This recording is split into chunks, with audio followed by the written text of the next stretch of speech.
Picture this. You're standing in a tomb that hasn't been opened for 3,000 years. Your torch flickers against ancient hieroglyphs, and suddenly, you hear it. A low, haunting hiss echoing from the shadows. Your blood runs cold because you know you're completely alone. Or are you? What if I told you that this isn't just the stuff of Hollywood movies? That archaeologists and guards working on Egypt's most famous sites have reported exactly these kinds of encounters for over a century. Welcome back to the channel, Mystery Lovers. I'm your host, and today we're diving deep into 6 of ancient Egypt's most bone-chilling unsolved mysteries. We're talking about vanished queens, cursed tombs, and deaths so strange they've baffled experts for decades. From a teenage pharaoh who died under suspicious circumstances to a mummy found screaming in eternal agony, these aren't your typical history lesson mysteries. These are the cases that have haunted Egyptologists, spawned countless theories, and continue to defy explanation even with our modern technology. So grab your explorer's hat and maybe keep the lights on, because by the end of this video, you'll question everything you thought you knew about ancient Egypt. And trust me, some of these stories will give you chills that'll last long after you've hit the pause button. Before we begin our journey into the unknown, make sure you're subscribed and hit that notification bell, because we're just getting started with mysteries that'll blow your mind. If you're enjoying this story, hit subscribe and turn on notifications. Your support encourages us to make more content like this. Let's start with one of history's most beautiful and baffling disappearances. Queen Nefertiti, her name literally means the beautiful one has come, was arguably the most powerful woman in ancient Egypt during the 14th century BCE. She ruled alongside her husband, Pharaoh Akhenaten, during one of the most revolutionary periods in Egyptian history. But here's where it gets weird. Around year 12 of Akhenaten's reign, Nefertiti simply vanishes. Not just from the palace, not just from public life, she disappears completely from all historical records. It's like someone took an eraser to history and wiped her out entirely. Now, you might think, well, that was 3,400 years ago. People died, records got lost. But this isn't just anyone we're talking about. This is a queen who was so powerful she was depicted the same size as the pharaoh in official artwork, something that was almost unheard of.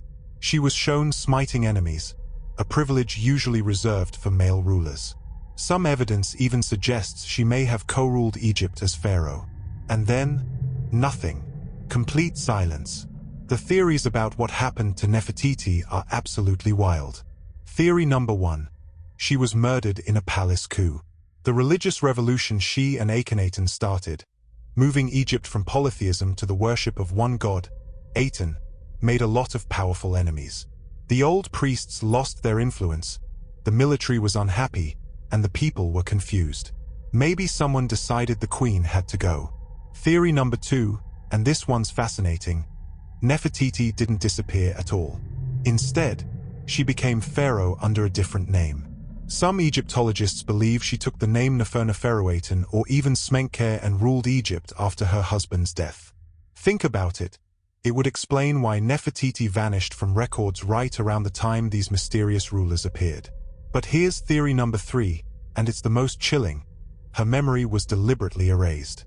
After Akhenaten died and traditional Egyptian religion was restored, the new rulers might have conducted what's called damnatio memoriae, the complete erasure of someone from history. They destroyed her statues, chiseled out her name from monuments, and commanded that she never be spoken of again. The evidence for this is compelling. We've found statues of Nefertiti that were deliberately smashed. Her cartouche, the oval containing her royal name, has been hacked out of temple walls. Someone went to extraordinary lengths to make sure she was forgotten. And her tomb? Still missing. We've found the tombs of her daughters, her husband, even minor officials from her court. But the final resting place of one of Egypt's most famous queens remains one of archaeologists' holy grails. Dr. Zahi Hawass, Egypt's former Minister of Antiquities, has spent decades searching for Nefertiti's tomb. In 2015, British Egyptologist Nicholas Reeves proposed that Nefertiti might be buried in a hidden chamber behind King Tut's tomb.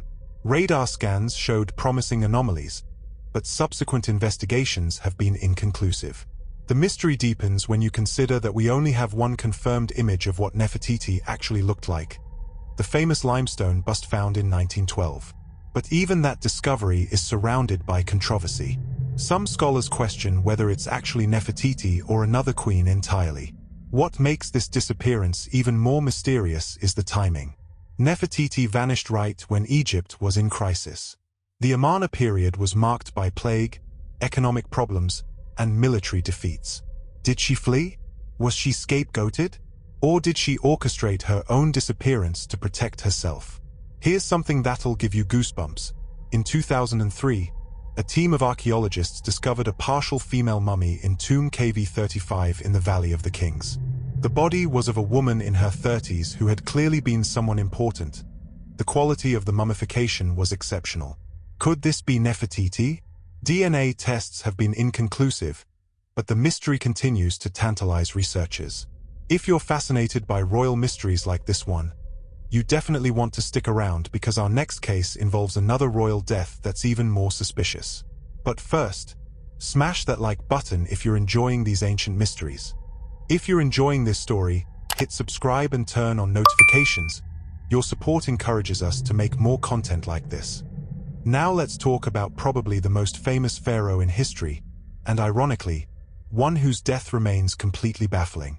King Tutankhamun, King Tut, became pharaoh when he was just 9 years old and died at 19. But it's not just the young age that makes his death mysterious. It's the evidence left behind on his mummy that has forensic experts scratching their heads nearly a century after his discovery. When Howard Carter first unwrapped Tut's mummy in 1925, he found something disturbing. The young king's body told a story of trauma. But was it murder, accident, or something else entirely? Let's start with the X-rays. In 1968, when King Tut's mummy was first X-rayed, scientists discovered something shocking: bone fragments floating loose inside his skull. Initially, this led to the theory that Tut had been murdered by a blow to the head. Someone had struck him so hard that pieces of his skull had broken off and were rattling around inside his head like pieces of a broken puzzle. But wait, it gets weirder. Later CT scans revealed even more damage. Tut's ribcage was completely shattered. Several ribs were broken, and his breastbone was missing entirely. His left leg was broken just above the knee. These weren't the kind of injuries you get from falling off your bed. The murder theory gained traction when researchers discovered that Tut's skull fracture happened before death, not during the mummification process. Someone or something had delivered a devastating blow to the back of his head. But who would want to kill a teenage pharaoh? Enter the suspects. First up, A, Tut's elderly advisor who became pharaoh after his death. A had everything to gain from Tut's death. He was already pulling the strings behind the throne, and with Tut gone, he could rule openly. Some historians point to the fact that A married Tut's widow, Ankhesenamun, immediately after becoming pharaoh, a move that helped legitimize his rule. But here's where it gets really suspicious. Ankhesenamun herself might have been involved. Recently discovered letters suggest that after Tut's death, she secretly wrote to Egypt's enemies, the Hittites, begging them to send a prince for her to marry. She didn't want to marry a servant, probably referring to A. This suggests she was desperate to avoid something. But was it guilt or fear? Then there's Horem, the army general who eventually became pharaoh after A. He had the military muscle to stage a coup, and he systematically erased both Tut and A from official records after taking power. Classic behavior of someone with something to hide. But just when the murder theory seemed solid, modern science threw us a curveball. In 2005, a team of forensic experts re-examined Tut's mummy using the latest CT scanning technology. What they found changed everything. The skull fragments? They determined these were likely created during the mummification process, not from a fatal blow. The head wound might not have been the cause of death after all. But if not murder, then what? Here's where the mystery takes another twist. The CT scans revealed something that previous examinations had missed. King Tut's left leg was badly infected. The break in his thigh bone had become severely infected, possibly leading to gangrene. In an age before antibiotics, this could easily have been fatal. But that's not all. Tests on Tut's mummy revealed traces of multiple strains of malaria, including the deadliest type, Plasmodium falciparum. The combination of a badly infected leg and severe malaria could have killed the young king within days. This led to the accident theory. Maybe Tut wasn't murdered at all. Maybe he was injured in a hunting accident or a chariot crash. Ancient Egyptian pharaohs were expected to be warriors and hunters. Reliefs in Tut's tomb show him hunting ostriches and fighting in battle. Perhaps the young king was trying to prove himself and paid the ultimate price. But here's what really keeps Egyptologists up at night. The evidence is contradictory. Yes, Tut had malaria and an infected leg, but his chest injuries were so severe that they should have been immediately fatal. How do you get a completely shattered rib cage from a hunting accident? And why was his heart missing from his mummy when every other organ was carefully preserved? There's another theory that's gaining traction. What if Tut was injured in battle? Recently discovered evidence suggests that Egypt was at war during Tut's reign. Maybe the young pharaoh died not from palace intrigue or hunting accidents, but as a warrior king fighting Egypt's enemies. The most chilling possibility? What if all of these theories are partially true?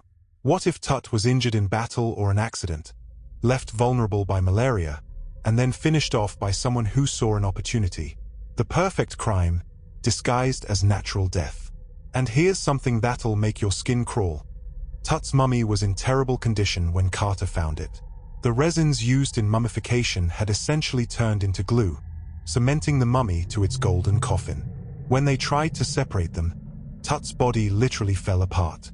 Some experts believe this wasn't incompetence by the embalmers, it was sabotage.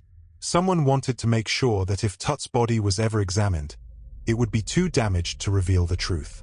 The mystery of King Tut's death remains unsolved because the evidence points in multiple directions.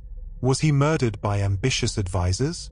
Did he die from infected wounds and disease? Or was his death the result of a combination of factors that we may never fully understand? What we do know is that his death marked the end of his family line and the beginning of a new era in Egyptian history. Whether that was coincidence or conspiracy, we may never know. Speaking of things that give you the creeps, our next mystery involves something that modern guards and archaeologists swear they've encountered personally. And if you think you've got nerves of steel, wait until you hear about the Serpent Curse of Giza. But before we go there, if you're loving these deep dives into ancient mysteries, make sure you've subscribed and hit that notification bell. We've got so much more mind-bending content coming your way. If you're enjoying this story, hit subscribe and turn on notifications. Your support encourages us to make more content like this. Now we're moving from historical mysteries into something that bridges the ancient and modern worlds. And honestly, this one might be the creepiest of all. Because unlike the other mysteries we've discussed, this one involves eyewitness accounts from people who are still alive today. Let me set the scene. It's 2 a.m. on the Giza Plateau. You're a night security guard walking your patrol route around the pyramids. The only sounds are your footsteps on ancient stone and the distant hum of Cairo. Then you hear it, a low, rhythmic hissing sound coming from inside the Great Pyramid. Your blood turns to ice because you know for absolute certain that no one else should be in there. This isn't a scene from a horror movie. This is a real account from multiple security guards who've worked at Giza over the past several decades. And it's just the beginning of one of Egypt's strangest ongoing mysteries. The ancient Egyptians believed that the pyramids were protected by giant, invisible serpents called apex guardians. These weren't just any snakes, they were massive, supernatural beings that could become invisible at will and were tasked with protecting the sacred spaces from grave robbers and trespassers. Ancient texts describe them as having eyes like burning coals and voices that could drive men mad. You might think this is just ancient superstition, but here's where it gets weird. Modern accounts from the Giza Plateau sound remarkably similar to these ancient descriptions. Ahmed Hassan, a security guard who worked at Giza for over 20 years before retiring in 2018, has gone on record describing encounters that defy explanation. He talks about seeing shadowy figures moving through sealed chambers, hearing hissing sounds that seem to come from the walls themselves, and feeling an overwhelming sense of being watched whenever he had to enter certain areas of the pyramids. The first time I heard it, I thought maybe there was a gas leak, Ahmed told a documentary crew in 2019. But the sound was too alive, too purposeful. It would start soft, then get louder, then suddenly stop. Like something was testing me, seeing if I would run. But Ahmed isn't alone. Dr. Sarah Mitchell, a British archaeologist who worked on restoration projects inside the Great Pyramid in the early 2000s, reported similar experiences. She describes moments when her team would hear what sounded like massive scales scraping against stone, even though motion detectors showed no movement in the chambers. We'd be working in complete silence, and then this sound would start, Dr. Mitchell recounted in a 2015 interview. It was rhythmic, like breathing, but massive. The kind of sound a creature the size of a bus would make if it was slowly moving through the passages. But our equipment never detected anything. Here's what makes these accounts so unsettling. They're consistent across decades and involve people who don't know each other. Guards from the 1970s described the same phenomena as archaeologists from the 2000s. The details match ancient descriptions that most of these witnesses had never read. The manifestations seem to follow patterns. They're most common between midnight and 4 a.m. They happen more frequently during certain times of the year, particularly around the summer solstice when the stars align in ways that were significant to ancient Egyptian astronomy. And they're almost always accompanied by a dramatic drop in temperature, sometimes by as much as 20 degrees Fahrenheit in a matter of seconds. Modern investigators have tried to find rational explanations. Maybe it's the sound of the limestone expanding and contracting with temperature changes. Maybe it's wind moving through the pyramid's internal shafts. Maybe it's the hum of Cairo's electrical grid creating audio illusions. But none of these explanations account for the consistency of the experiences or the specific details that witnesses report. Temperature fluctuations don't explain why people report seeing glowing eyes in the darkness. Wind doesn't explain why the sounds seem to respond to human presence, getting louder when people approach certain areas and stopping completely when they retreat. There's another aspect to this mystery that's even more disturbing. Several archaeologists and workers have reported dreams or visions after encountering these phenomena. They describe seeing massive serpentine creatures coiled around the pyramid's internal chambers, with scales that shimmer like oil and eyes that burn like stars. Dr. James Patterson, an American Egyptologist who worked at Giza for 5 years, kept a detailed journal of his experiences. In it, he describes a night in 2009 when he was working alone in the Queen's Chamber of the Great Pyramid. The temperature dropped so suddenly I could see my breath.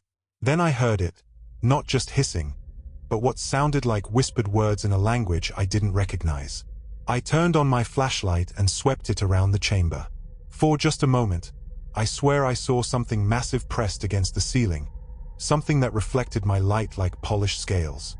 When I looked again, there was nothing there, but the whispers continued for another 10 minutes. The most chilling aspect of Dr. Patterson's account? When he had the ancient text translated later, he discovered that the whispers he'd heard matched phonetic reconstructions of ancient Egyptian protective spells, specifically, warnings to grave robbers about the guardians of the dead. Now, I know what you're thinking. Mass hallucination, shared psychological suggestion, maybe even hoaxes designed to keep tourists and thieves away from sensitive areas. And maybe you're right. But consider this. Why would security guards risk their jobs by going public with stories that make them sound crazy? Why would respected archaeologists jeopardize their careers by reporting phenomena they can't explain? And here's the kicker. In 2014, a team of paranormal investigators brought electromagnetic field detectors and infrared cameras into the Great Pyramid. While they didn't capture anything definitive on camera, their EMF readings showed massive spikes in electromagnetic activity during times when witnesses reported encounters. The patterns were so unusual that the equipment manufacturer sent technicians to check if the devices were malfunctioning. They weren't. Whether you believe in ancient curses or not, something strange is happening at Giza. Maybe it's natural phenomena that we don't yet understand. Maybe it's the psychological effect of being in such an ancient, sacred space. Or maybe the ancient Egyptians knew something about protecting their most sacred sites that we're only beginning to comprehend. What makes this mystery even more compelling is that it's ongoing. People are still reporting these encounters today. If you ever visit the pyramids and decide to take a nighttime tour, pay attention to your guide. Ask them if they've ever experienced anything unusual. You might be surprised by what they tell you. Our next mystery takes us underground, to a lost wonder that ancient writers claimed was more impressive than the pyramids themselves. But here's the thing, no one has ever found it. Did the greatest labyrinth in history really exist, or was it hidden for reasons too dark to imagine? Don't forget to give this video a thumbs up if these mysteries are keeping you on the edge of your seat. Imagine a structure so vast, so complex, that it makes the Great Pyramid look like a simple building block. A labyrinth containing 3,000 rooms spread across multiple levels, filled with hieroglyphs that contained the most sacred secrets of ancient Egypt. Now imagine that this architectural wonder, described in detail by ancient historians, has completely vanished without a trace. This is the mystery of Egypt's Lost Labyrinth, and it might be the most frustrating archaeological puzzle in history because we know it existed, we just can't find it. Let me take you back to around 450 BCE. The Greek historian Herodotus, known as the father of history, traveled to Egypt and saw something that left him absolutely speechless. He wrote, "I have seen this labyrinth. It is a work beyond words. For if all the walls and other great works of the Greeks could be put together in one, they would not equal, either for labor or expense, this labyrinth." Think about that for a moment. This is a man who had seen the greatest architectural achievements of the ancient world, and is saying that nothing compared to this Egyptian labyrinth. He describes a structure with 3,000 rooms, 1,500 above ground and 1,500 below. He talks about passages that twisted and turned in ways designed to confuse intruders, rooms filled with hieroglyphs that told the complete history of Egypt, and chambers that contained treasures beyond imagination. But Herodotus wasn't the only one. The Roman geographer Strabo visited the labyrinth around 25 BCE and left his own detailed account. He described it as having as many palaces as there were nomes in Egypt, essentially, a room for each of Egypt's 42 provinces.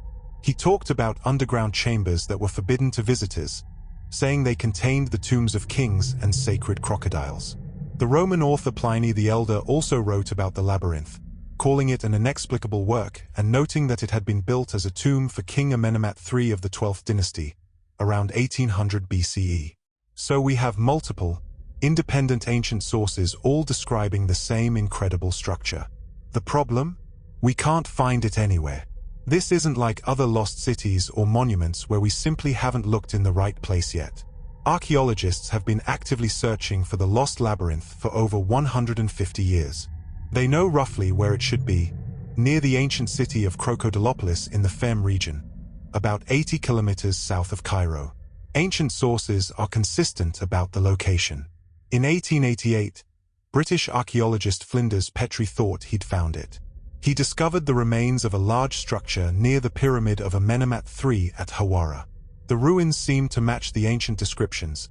There were foundations suggesting a massive complex, evidence of multiple levels, and pottery shards indicating it had been an important site. But here's the problem. What Petrie found was impressive, but it wasn't the labyrinth described by ancient writers. The ruins were too small, too simple.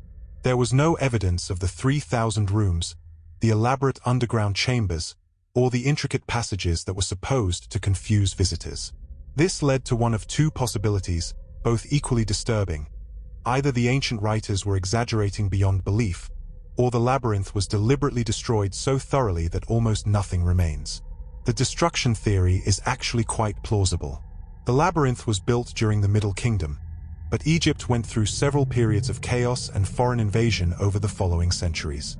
The structure might have been systematically dismantled, its stones used for other building projects, its treasures looted, and its secrets lost forever. But there's another theory that's even more intriguing. What if the labyrinth is still there, but it's hidden underground? This possibility got new life in 2008 when a team of Belgian and Egyptian archaeologists used ground-penetrating radar in the area where the labyrinth should be located. What they found was extraordinary. Massive underground structures extending deep beneath the desert sand. The radar images showed what appeared to be a complex network of chambers, passages, and rooms, exactly what you'd expect from the Lost Labyrinth. Dr. Louis de Cordia, who led the Belgian team, was cautiously optimistic. The images show clear evidence of rooms and passages at depths of up to 8 meters below the surface. The scale and complexity match descriptions of the ancient labyrinth. But here's where the mystery takes a frustrating turn. Egyptian authorities haven't allowed full excavation of the site. The reasons given include concerns about groundwater, the stability of nearby monuments, and the enormous cost of such an undertaking. But some researchers suspect there might be other reasons for the reluctance to dig. What if the labyrinth contains information that certain people don't want revealed? Ancient sources suggest that the labyrinth was more than just a tomb or monument. It was a repository of Egyptian knowledge, containing the complete history of the civilization, religious secrets, and possibly even advanced technological information. The Greek writer Clement of Alexandria claimed that the labyrinth's hieroglyphs contained all the wisdom of Egypt, and that priests used the complex for secret initiations into the highest mysteries of their religion. If such information still exists, there might be modern political or religious reasons to keep it hidden. There's also the possibility that the labyrinth was designed to be unfindable. Ancient Egyptian architects were masters of hidden chambers and secret passages. Look at the Great Pyramid. We're still discovering new chambers using the most advanced scanning technology available. What if the labyrinth was built with concealment as its primary feature? Ancient texts hint that the labyrinth served as more than just a tomb. Some sources suggest it was a kind of backup drive for Egyptian civilization, a place where all important knowledge was stored in case of catastrophe. The complex layout wasn't just to confuse grave robbers. It was to ensure that only properly initiated priests could navigate to the most important chambers. Here's something that'll give you chills. Several medieval Arab historians wrote about local legends claiming that the labyrinth still existed in their time, but that it was protected by supernatural guardians. They describe stories of treasure hunters who found entrances to underground chambers but were driven away by terrifying sounds and apparitions. Ibn al-Nadim, writing in the 10th century CE, recorded local tales of a palace of wonders beneath the sands near Lake Karun. According to these stories, the palace contained rooms filled with books made of gold, mechanical devices that moved by themselves, and chambers where the walls displayed moving images of ancient Egypt's history. Sound familiar?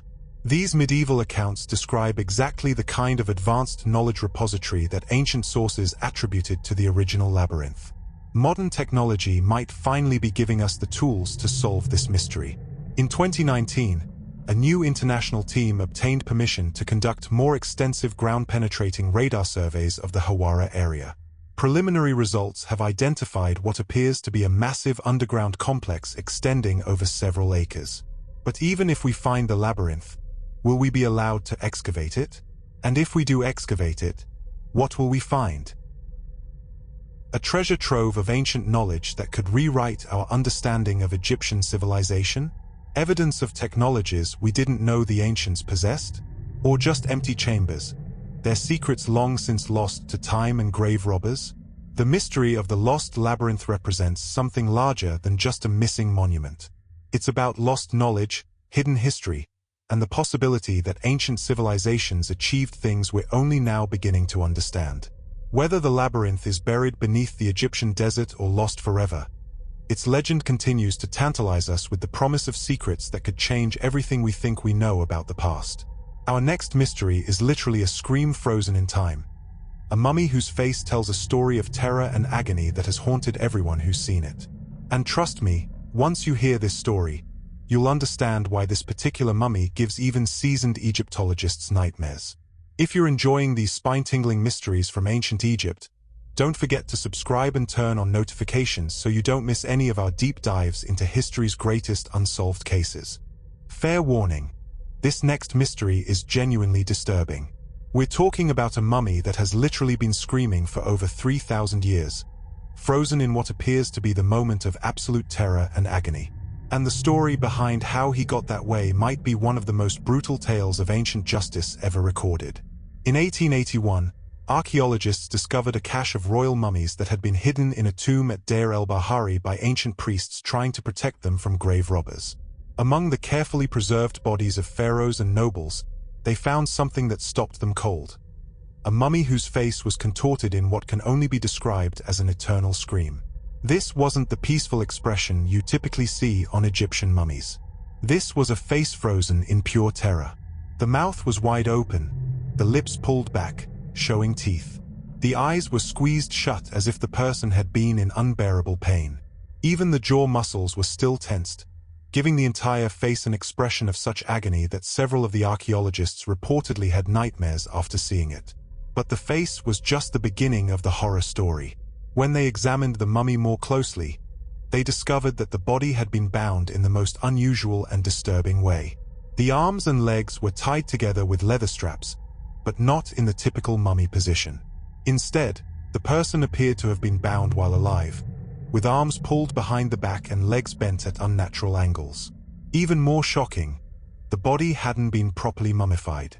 While other mummies in the cache had been carefully preserved with the full Egyptian mummification process, organs removed, body dried with natron, wrapped in linen with protective amulets, this mummy had been wrapped in untreated sheepskin and left to desiccate naturally. In ancient Egyptian culture, this was the equivalent of being denied entry to the afterlife. The mummy was catalogued as unknown man-e, but Egyptologists had a pretty good idea who they were looking at. The evidence pointed to one of ancient Egypt's most notorious criminals, Prince Pentawere, son of Pharaoh Ramesses III. Let me tell you the story that led to this horrific end, because it reads like something out of a political thriller. In 1155 BCE, Egypt was in crisis. Ramesses III had been ruling for over 30 years, but the kingdom was facing economic problems, foreign invasions, and internal strife. Some members of the royal court decided it was time for a change in leadership. The conspiracy was led by Queen Tai, one of Ramesses III's minor wives, who wanted her son Pentawere to become pharaoh instead of the designated heir. The plot involved multiple high-ranking officials, military commanders, and even some of the pharaoh's bodyguards. The plan was to assassinate Ramesses III during a religious ceremony when security would be more relaxed. But here's where the story gets really dark. Recent forensic examination of Ramesses III's mummy revealed that the assassination was partially successful. CT scans show that someone had slit the pharaoh's throat so deeply that it nearly severed his head. The wound was hidden by the mummy's wrappings, which is why it went undetected for over a century. However, the conspirators made a crucial mistake. They failed to eliminate all potential witnesses, and word of the plot reached loyal officials before they could fully seize power. What followed was one of the most brutal crackdowns in Egyptian history. The trial records, preserved on papyrus, make for chilling reading. The conspirators were subjected to what the Egyptians called the Great Punishment. Essentially, they were forced to kill themselves rather than face public execution. But Prince Pentaware's punishment was even worse. As a member of the royal family, Pentawere couldn't be executed by commoners. Instead, he was given a choice that was really no choice at all. He could commit suicide by poison, or he could be buried alive. The trial records suggest that Pentawere chose poison, but here's where the mystery deepens. If Pentawere died by poison, why does his mummy show signs of such extreme agony? Poison deaths, while unpleasant, don't typically result in the kind of facial contortion we see on unknown man-e.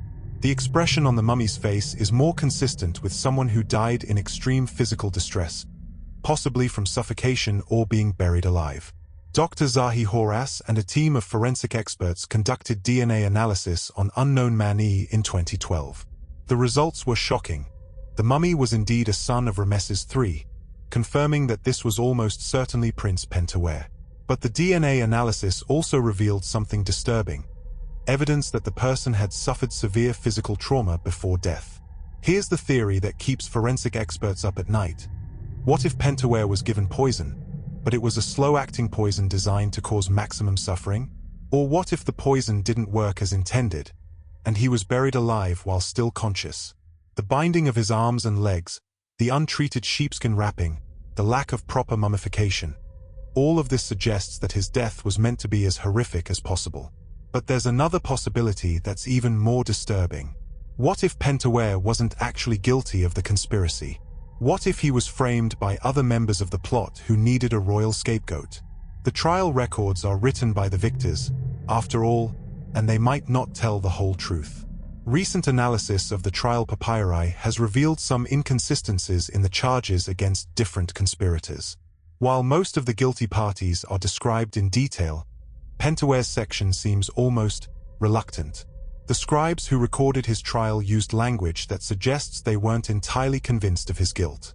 Here's what really makes this mystery haunting.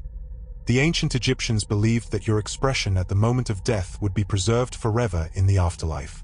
If Pentuer was innocent and died knowing he was being executed for a crime he didn't commit, his scream might not be one of physical pain, but of the absolute injustice of his fate. The forensic evidence supports this theory. When experts examined unknown Mani's throat and airway, they found evidence consistent with strangulation or suffocation, not poisoning. The binding of his limbs and the position of his body suggest he might have been struggling against his restraints when he died. And here's the most chilling detail. His mouth was stuffed with linen during mummification, but not in the normal way. Instead of the careful placement typical of Egyptian embalming, the linen appears to have been shoved in roughly, almost violently. Some experts believe this was done to muffle his screams during the mummification process, suggesting that he might have still been alive when the process began. The screaming mummy represents one of ancient Egypt's darkest episodes, a reminder that even in a civilization we admire for its achievements, justice could be brutal and politics could be deadly. But unknown Mani isn't the only mummy associated with curses and supernatural consequences. Our final mystery involves a discovery that seemed to unleash a series of deaths so strange and numerous that even skeptics began to wonder if ancient Egypt's most famous curse might be real. If you're enjoying this story, hit subscribe and turn on notifications. Your support encourages us to make more content like this. For our final mystery, we're diving into what might be the most famous curse in history, one that has claimed lives, sparked international headlines, and continues to terrify people nearly a century after it supposedly began. The curse of the pharaohs isn't just about ancient superstition. It's about a series of deaths so bizarre, so perfectly timed, and so numerous that even the most rational skeptics have struggled to explain them away. It all started on November 26, 1922, when British archaeologist Howard Carter peered through a small hole in a sealed doorway in the Valley of the Kings and uttered the famous words, "I see wonderful things." He had just discovered the intact tomb of King Tutankhamun, the greatest archaeological find of the 20th century. But according to legend, Carter had also just unleashed something far more sinister. The story goes that there was a curse inscribed at the entrance to Tut's tomb. Death shall come on swift wings to him who disturbs the peace of the king. Now, here's the thing, no such inscription was ever found. But what happened next was so strange that people started believing the curse was real, whether it was written down or not. The first victim was Lord Carnarvon, the wealthy British aristocrat who had funded Carter's excavation. On April 5, 1923, just 5 months after the tomb's discovery, Carnarvon died in Cairo from what was officially recorded as blood poisoning from an infected mosquito bite. But the circumstances surrounding his death were anything but ordinary. Carnarvon had been present at the opening of Tut's burial chamber, and according to witnesses, he had been in perfect health afterward. Then, within days, he developed a fever that rapidly worsened. On the night he died, all the lights in Cairo mysteriously went out at the exact moment of his death, something that had never happened before in the city's history. Even stranger, Carnarvon's dog back in England reportedly let out a howl and died at the precise moment his master passed away in Egypt, hundreds of miles away. You might think this was just coincidence, but Lord Carnarvon was only the beginning. What followed was a series of deaths that defied statistical probability and logical explanation. Within 7 years of the tomb's opening, 12 people who had been directly involved in the discovery were dead. Not from old age, not from common diseases, but from bizarre accidents and mysterious illnesses that struck with terrifying precision. Arthur Mace, the American archaeologist who had actually broken down the wall to Tut's burial chamber, died in 1928 from what doctors described as inexplicable exhaustion. He had been in perfect health until he began working in the tomb, then gradually weakened over several years until his body simply gave up. George J. Gould, an American millionaire who visited the tomb shortly after its opening, died of pneumonia just months later. But here's the weird part. He developed pneumonia in Egypt, where the climate should have helped his respiratory condition, not worsened it. Hugh Evelyn White, a British archaeologist who worked on cataloguing artifacts from the tomb, became increasingly paranoid and depressed after the discovery. He eventually hanged himself, leaving a note that read, "I have succumbed to a curse which forces me to disappear." But perhaps the most chilling death was that of Aaron Ember, an American Egyptologist who had studied the curse extensively. In 1926, his house caught fire in Baltimore. Instead of fleeing immediately, Ember went back into the burning building to save a manuscript he was working on about Egyptian curses. He died in the flames, clutching his research about the very phenomenon that had apparently claimed his life. The deaths weren't limited to archaeologists and wealthy visitors. Workers who had helped excavate the tomb began dying at an alarming rate. Many developed mysterious respiratory illnesses, others suffered fatal accidents, and some simply disappeared without explanation. By 1929, the international press was having a field day with the story. Headlines screamed about the mummy's curse and the pharaoh's revenge. Some newspapers kept running tallies of the dead, like scorecards in some macabre game between ancient Egypt and the modern world. Now, I know what you're thinking. Confirmation bias, coincidence, the power of suggestion. And you might be right. But consider this: Howard Carter himself, the man who had the most contact with Tut's tomb and its contents, lived until 1939, 17 years after the discovery. If there really was a curse targeting those who disturbed the pharaoh's rest, why did the primary grave robber live the longest? Carter himself became increasingly frustrated with the curse narrative. He pointed out that many of the people who died had been in poor health to begin with, that others had engaged in risky behavior, and that Egypt in the 1920s was not exactly a safe place for foreign visitors even under normal circumstances. But then science discovered something that gave the curse theory new life: toxic mold. In the 1980s, researchers began studying the air quality inside ancient Egyptian tombs. What they found was disturbing.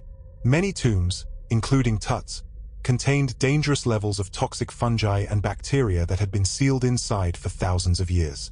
When these tombs were opened, anyone who breathed the ancient air was potentially exposed to deadly pathogens. Aspergillus niger and Aspergillus flavus, two particularly nasty molds found in Egyptian tombs, can cause severe respiratory infections, liver damage, and in extreme cases, death. The symptoms match many of the mysterious illnesses that struck people associated with Tut's tomb: progressive weakness, respiratory problems, and organ failure. This scientific explanation seemed to solve the mystery of the curse. It wasn't supernatural revenge, it was ancient biological warfare, unintentionally created by the tomb's sealed environment. But even this rational explanation has problems. Many of the people who died had only brief exposure to the tomb's air. Others, like Lord Carnarvon, died from conditions that don't match mold poisoning. And some victims, like Aaron Ember, died nowhere near Egypt under circumstances that had nothing to do with toxic air. There's another theory that's gained traction in recent years: psychological curse. The power of belief in the curse was so strong that it may have actually caused some of the deaths through stress, paranoia, and self-destructive behavior.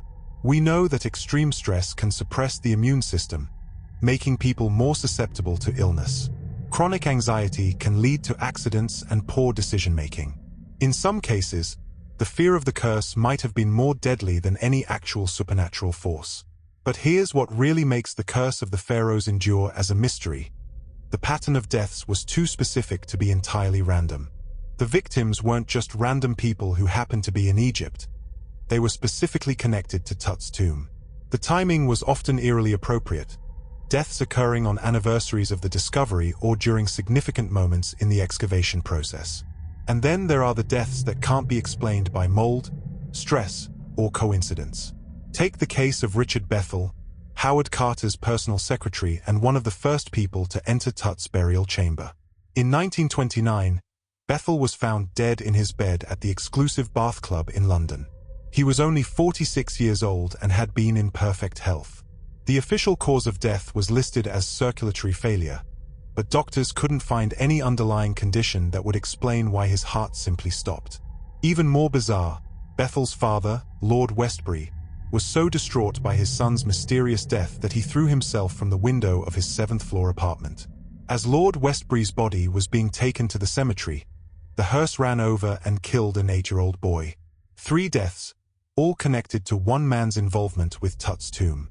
The curse narrative became so powerful that it affected the excavation itself.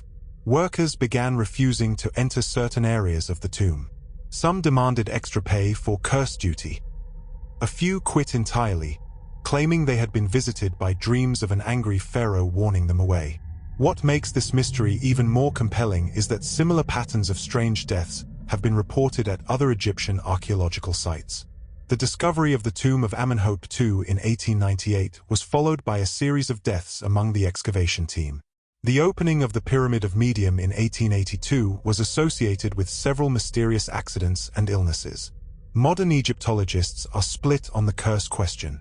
Some dismiss it entirely as media sensationalism and confirmation bias. Others acknowledge that while supernatural curses are unlikely, there might be environmental or psychological factors that make working in ancient tombs genuinely dangerous. Dr. Zahi Horace, former Secretary General of Egypt's Supreme Council of Antiquities, has worked in Egyptian tombs for over 40 years without incident. He's gone on record saying that curses are nonsense, but he also admits that he always recites a prayer before entering any tomb for the first time, just in case. Whether you believe in ancient curses or not, the curse of the pharaohs represents something profound about our relationship with the past. It's about the consequences of disturbing things that were meant to remain hidden, the power of belief to shape reality, and the possibility that some secrets are too dangerous to uncover. The curse supposedly claimed its last victim in 1966 when Mohammed Ibrahim, Egypt's Director of Antiquities, died in a car accident the day after he agreed to let Tut's treasures tour the world. Since then, the golden artifacts have traveled globally without apparent supernatural consequences, suggesting that either the curse has run its course or that it was only concerned with the violation of the tomb itself. But every now and then, someone involved in Egyptian archaeology reports a strange experience, an unexplained illness, or a run of bad luck that makes them wonder. The curse of the pharaohs may be dormant, but it's never been definitively disproven. And there you have it, 6 of ancient Egypt's most baffling and terrifying mysteries. From vanished queens to screaming mummies, from invisible serpents to deadly curses, these cases remind us that even after thousands of years of study, Egypt still holds secrets that challenge our understanding of history, science, and reality itself. What strikes me most about these mysteries is how they bridge the ancient and modern worlds. These aren't just historical puzzles gathering dust in academic journals. They're ongoing investigations that continue to evolve as new technology gives us fresh ways to examine ancient evidence. DNA analysis might finally tell us who the screaming mummy really was. Ground-penetrating radar could locate Nefertiti's tomb or reveal the Lost Labyrinth. Advanced forensic techniques might solve the mystery of King Tut's death once and for all. And who knows? Maybe someone watching this video will be inspired to pursue Egyptology and help crack one of these ancient codes. But part of me hopes that some mysteries remain unsolved. There's something magical about knowing that despite all our modern knowledge and technology, ancient Egypt can still surprise us, still make us wonder, still give us chills in the middle of the night. These stories remind us that history isn't just about dates and facts. It's about real people who lived, loved, struggled, and died in ways that continue to fascinate us thousands of years later. Whether you believe in curses and ancient magic or prefer scientific explanations, these mysteries connect us to our shared human past in ways that textbooks never could. What do you think? Are these mysteries evidence of supernatural forces beyond our understanding? Or are they simply puzzles waiting for the right scientific breakthrough to solve them? Let me know in the comments below. I read every single one and love hearing your theories and thoughts about these ancient enigmas. If you enjoyed this deep dive into Egypt's darkest secrets, you're going to love what we have coming up next. Make sure you're subscribed with notifications turned on so you don't miss it. Thanks for joining me on this journey through ancient Egypt's greatest unsolved mysteries. Until next time, keep questioning, keep exploring, and remember, the past is never quite as simple as it seems. Sweet dreams, and maybe keep the lights on tonight. You never know what ancient secrets might be lurking in the shadows.